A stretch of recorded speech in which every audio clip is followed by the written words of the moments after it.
Our next speaker is Caroline Corrente, chef and owner of Haymaker Bun Company in Middlebury and in Burlington.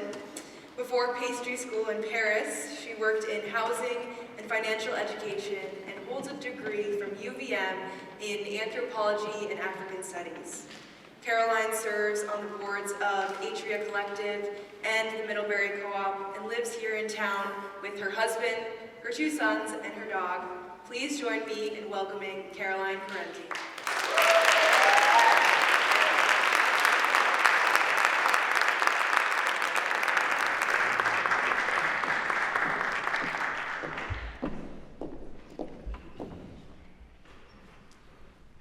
There is only one thing in this life that is guaranteed, and that is nothing is guaranteed.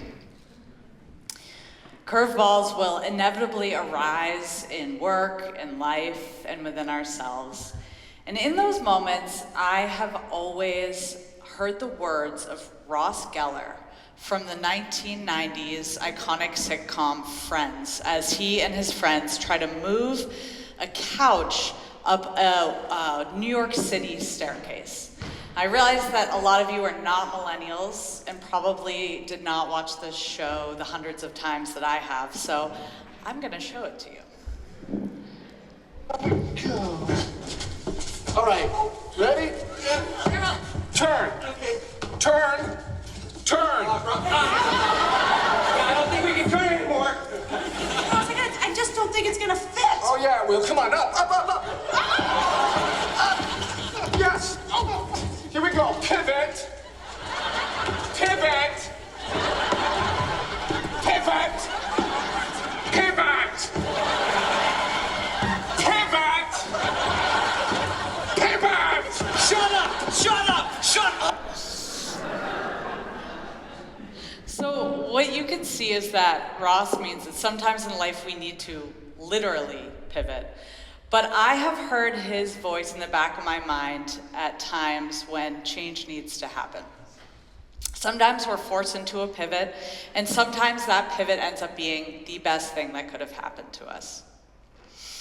What I have come to realize in my short-ish 35 years of life is that challenges are going to arise.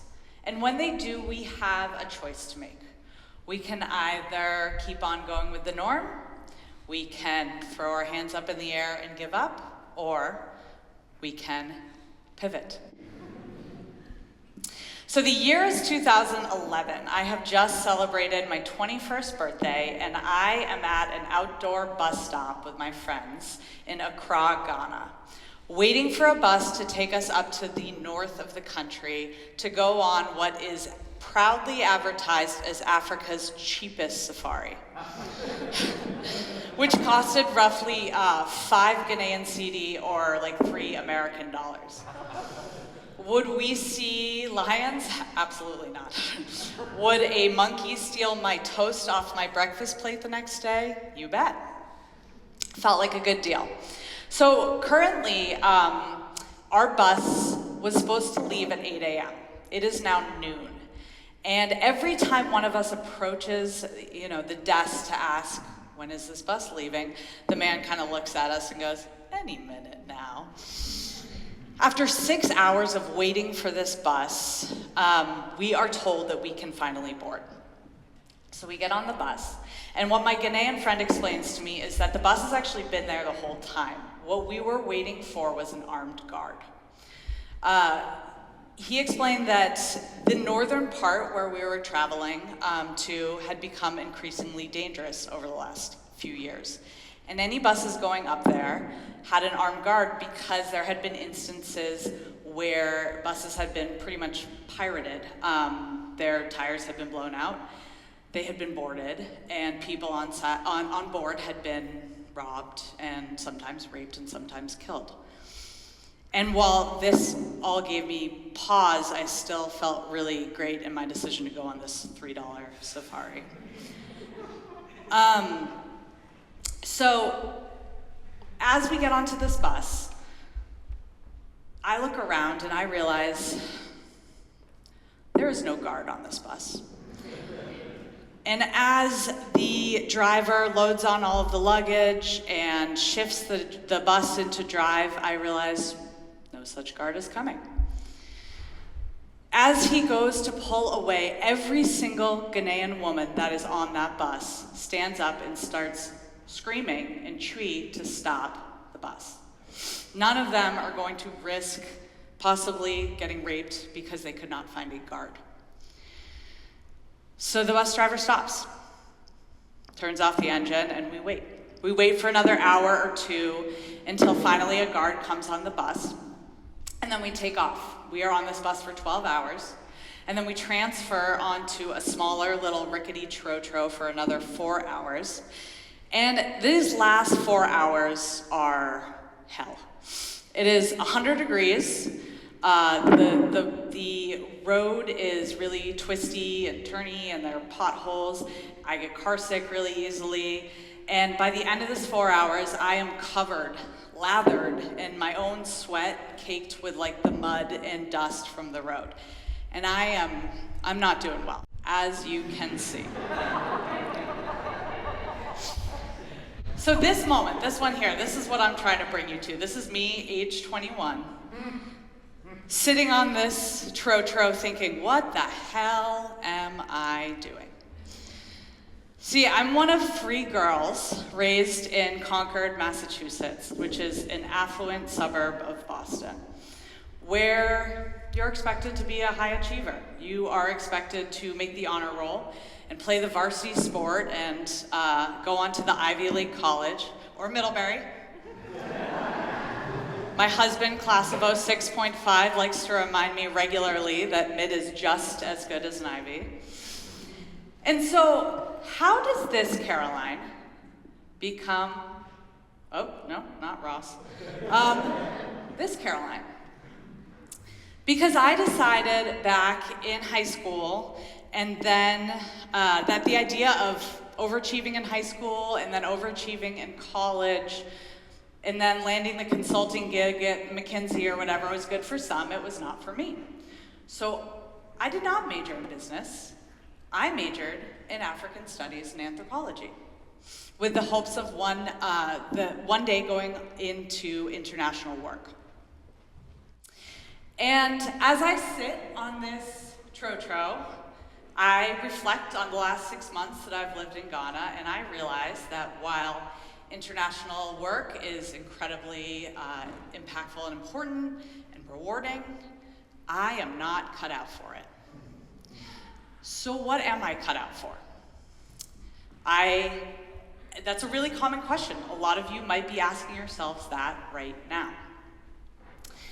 I know that I do not want to live abroad, but I do know that I want to do something that matters. I want to feel like my work has a purpose. So fast forward 4 years. I am sitting at my desk in Burlington, Vermont at the Champlain Valley Office of Economic Opportunity, where I am a financial educator. So basically, I teach classes on budgeting and credit and help people navigate affordable housing. And on this particular day, I am on the phone with a man who is yelling at me because he is trying to get into a class that I am teaching that is overbooked. And this class is to help him get into housing. And in this moment, he says to me, I am about to become homeless. And I think, yeah, and so is everybody else that I talk to today. Now that thought, that stopped me in my tracks. It was true, like everybody that I had been on the phone with had been, sleeping on couches and moving their families into motels. But the fact that after only 2 years of doing this work, I was already so jaded and experiencing so much compassion fatigue that my response to a human being telling me they're about to lose their homes was, yeah, so what? And I heard it. Pivot! So how do I take my degree in Anthropology and African Studies and my background in nonprofit work and affordable housing and turn it into a logical next career? And the answer came to me instantly. Pastry school. So I pick up my phone at my desk and I call my husband and I say, I'm gonna quit my job. I'm gonna quit my job. I'm gonna move to Paris and I'm gonna go to pastry school. And he kind of pauses for a second and he goes, well, where else would you go to study pastry? So, what do I know at this point? I know I am not cut out for international development work. Apparently, I am not cut out for national development work, so I'm back at that question. What am I cut out for? What do I love? And at this time, I had this like silly little baking blog. This was back in the era where a lot of us had blogs. And I loved it. I loved creating recipes. I loved taking pictures of food, and I loved feeding my friends and my family. So with a couple $1,000s, I had to borrow from my big sister to pay for school and a plane ticket to Paris. I left my dog and my husband, and I moved to France. Fast forward to 2017, I'm living back in Middlebury, and I have just had my first son, Casey. And I quickly am realizing that the baking job that I had been doing previously, where I had to wake up at 2:50 in the morning to get to work, and having an infant were not going to go well together. So I decided to start a baking company out of my home. But I decided I'm not gonna do like everything. You know, like I'm not gonna make cakes and breads and pies and everything. I'm gonna do one thing, and I'm gonna do it really well. And what is that one thing? Buns. But I'm not gonna make just like any buns, right? Like at this point in my life, I have had my fair share of buns, and I know what I am not looking for. Nobody wants a bun that's dry, or cloyingly sweet, or like overly dense. You want your buns to be light, perfectly round, pillowy, if you will. So I get to work at devising what I think is the perfect cinnamon bun. And then I think, why stop there? Why not make savory buns? You know, like who doesn't want like sausage in their buns?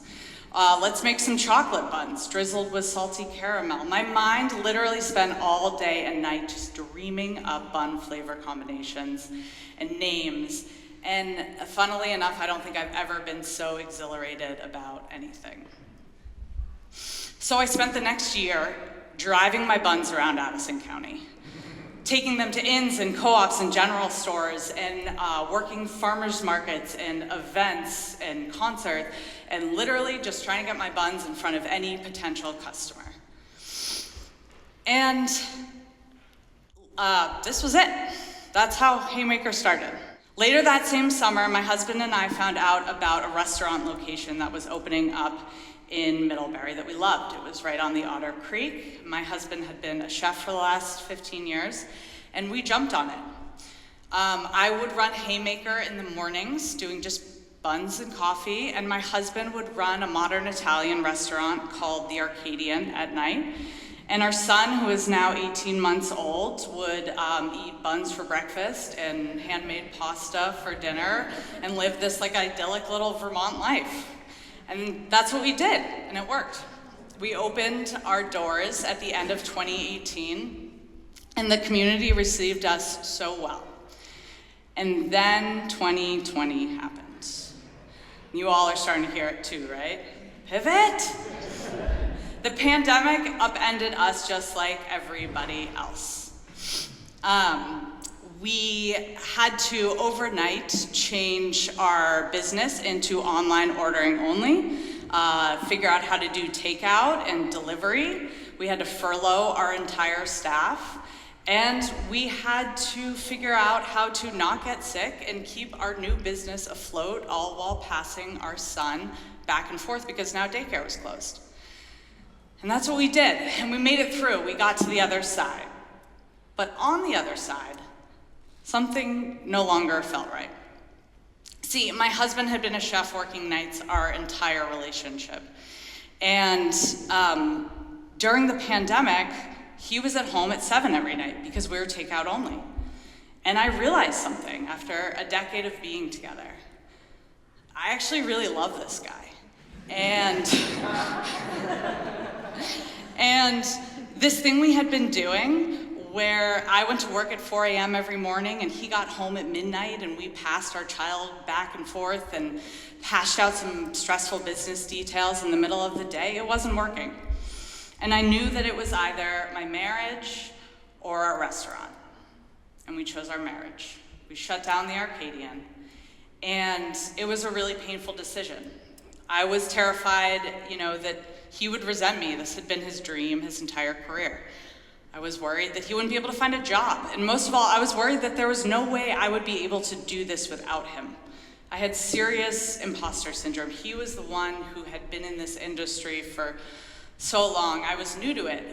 He was the one who knew who to call when things went wrong and what to do, and I didn't. But I decided I would learn. I knew, though, that I would have to grow Haymaker. I had just been doing pastries and coffee, and that would not be able to support the rent and utilities that had been previously split by 2 restaurants. So I grew it. I added breakfast, I added lunch, I added a 6th day of service, I added a wholesale branch of my business, I added catering and events and pop-ups and really anything just to try to make it work. This past spring, a year ago, I heard about a restaurant location opening up in Burlington that I thought would be the perfect place to expand Haymaker to. I signed the lease on Haymaker number 2 the same week I found out I was pregnant with baby number 2. Both of these things were dreams of mine. And the irony was not lost on me that I once again would be opening a new business with a new baby. And Burlington got off to a rocky start. We opened in the midst of massive construction that literally had the road out front closed to traffic. We had some bad hires, and frankly, my head was not totally in it as I was navigating a high-risk, complicated pregnancy. My son, Emerson, who we call Sonny, was born 4 months ago. 3 days after he was born, I started back up at work, working from home. I opened my laptop and I saw that my business bank account had negative $13,000 in it. I felt like someone had punched me in the stomach. I'll never forget that feeling. I was sitting there, I was nursing my 3-day-old, and I thought I was about to have a panic attack. I thought, what do I do? Do I close the doors? Do I throw in the towel? Surely I could probably do pretty much anything else and be less stressed. I couldn't even freaking take 3 days off from maternity leave. And later that night, through tears, my husband asked me, what do you want? We'll figure this out, but first you have to decide what you want. And there was that question again, what do I want? What do I love? And I realized that what I love is this place that I, alongside my team, have created over the last 8 years. A place where folks can gather and celebrate and commiserate when times are tough and meet old friends and just have a place where they can belong. See, what I realized was that it's never really been about the buns for me. The buns have been a conduit for what I have craved my entire career, which is the ability to create and foster a sense of community. So what did I need to do? I needed to restructure things and add a 7th day of business to both locations and increase pop-ups and just really do whatever it takes to make it work. And that's what I've been doing since. Will it work? I don't know. Will I keep fighting? With everything I've got. And what will I do if I can't fight anymore? I will pivot. See, your life is not going to be one smooth, linear path. It's going to have bumps and twists and turns. It probably already has. But the beauty of life is in that pivot. What do you do when your life and your business are upended? What do you do when there's a global pandemic or when you realize that your dream is no longer your dream? You pivot. And when you pivot, you get to decide what you want to pivot towards and what you want to let go of in the process.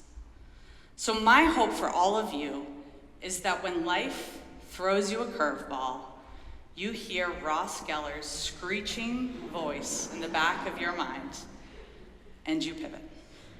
Thank you.